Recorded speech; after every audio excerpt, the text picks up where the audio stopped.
একটা কথা না বললেই নয়, যেটা সত্যি কথা হচ্ছে গিয়া তোমার যদি জীবনে কিছু করতে হয় তাহলে বাড়ি ঘর ত্যাগ করতে হবে, নিজের আপন মানুষ ত্যাগ করতে হবে, নিজের আপন জায়গা ত্যাগ করতে হবে, নিজের আপন পরিবেশটাকে ত্যাগ করতে হবে। যখন তুমি ত্যাগ করে ভিন্ন একটা পরিবেশে, ভিন্ন একটা জায়গায়, ভিন্ন একটা কারণে যায় উপস্থিত হবে এবং জীবনে ভিন্নতা আনতে চাইবে, তখন তোমার ভিন্ন জায়গায় যাইতেই হবে। তো তুমি যখন বাইরে যাবে তখন তোমার নিজের কোনো মানুষ থাকবে না, আশেপাশে না থাকবে তোমার সময় নষ্ট করার মতো কোনো কিছু। যেহেতু তোমার নিজের কোনো মানুষ নাই, তাই তুমি কোনো ফাও গল্প আড্ডা এইসব দিয়ে সময় নষ্ট করার সুযোগটাও কম থাকবে।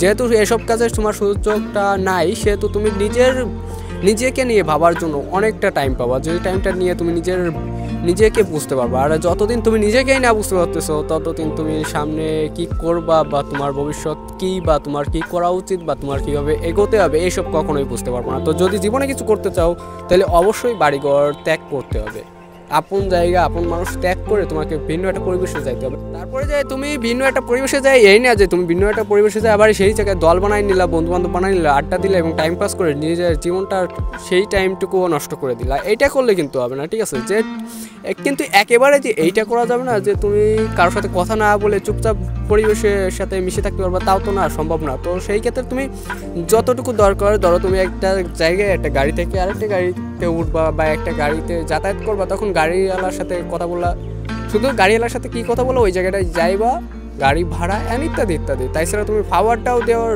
কোনো দরকার নাই বা কোনো কারণ নাই। পাওয়ারটা দিলেও কিন্তু তোমার সময় নষ্ট, তুমি নিজেকে বুঝতে টাইম পাবো না। আশেপাশে পরিবেশটা দেখো, তারা কি করতেছে, তারা যারা কাজে ব্যস্ত আছে, যারা নিজের কেরিয়ার নিয়ে ব্যস্ত আছে, তাদের দিকে লক্ষ্য করো, তারা কি করে সারাদিন। দেখো তোমার মধ্যে কি কি খুঁত আছে, বার করো, খুঁতগুলো বার করে সেই খুঁতগুলো, সেই সমস্যাগুলোর সমাধান করো, নিজেকে নিখুঁত করার চেষ্টা করো।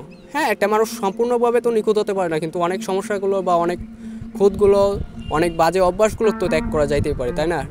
এইগুলো যত তাড়াতাড়ি তুমি ত্যাগ করতে পারবা, নিজেকে যতটা পারফেক্ট করতে পারবা, সম্পূর্ণ পারফেক্ট তো কেউ করতে পারবে না, তবে তুমি যতটা পারফেক্ট করতে পারবা ততটা তুমি সামনে এগিয়ে যেতে পারবা এবং সাফল্যের খুব কাছেই পৌঁছে যেতে পারবা। ততটা তুমি যতটা নিজেকে পারফেক্ট করতে পারবা, তোমার রাস্তাও কিন্তু ততটা সহজ হয়ে যাবে। ধরো তুমি সাইকেল বা বাইক নিয়ে কোনো জায়গায় যাইতে চাচ্ছ, রাস্তা যদি ভাঙাচোরা থাকে, তাহলে কি তুমি সহজে সেই জায়গায় পৌঁছতে পারবা, গন্তব্যে যাইতে পারবো না। তো রাস্তাটা যত ভালো থাকে সেই কাজটা তোমারই করতে হবে। রাস্তা যদি ভালো হয় তুমি তাড়াতাড়ি আগে যাইতে পারবো, সামনের দিকে তাড়াতাড়ি অগ্রসর হতে পারবা। তো রাস্তাটা ভালো কিন্তু তোমারই করতে হবে। রাস্তা নিজেরই তৈরি করতে হয়, কেউ এসে তৈরি করে দিয়ে যায় না। নিজেকে যত তাড়াতাড়ি শুধরাই নিতে পারবা, নিজের রাস্তা যত তাড়াতাড়ি তৈরি করতে শিখে যাবা, ততই তুমি সামনের দিকে এগোতে পারবা এবং সহজে এগোতে পারবা। কারণ মুখাপেক্ষি থাকার থেকে নিজের কাজটা নিজে করা সর্বোত্তম। নিজের কাজ যতদিন তুমি নিজে না করতে পারবা, ততদিন তোমার সাফল্য কখনোই আসবে না। আল্লাহ হাফেজ।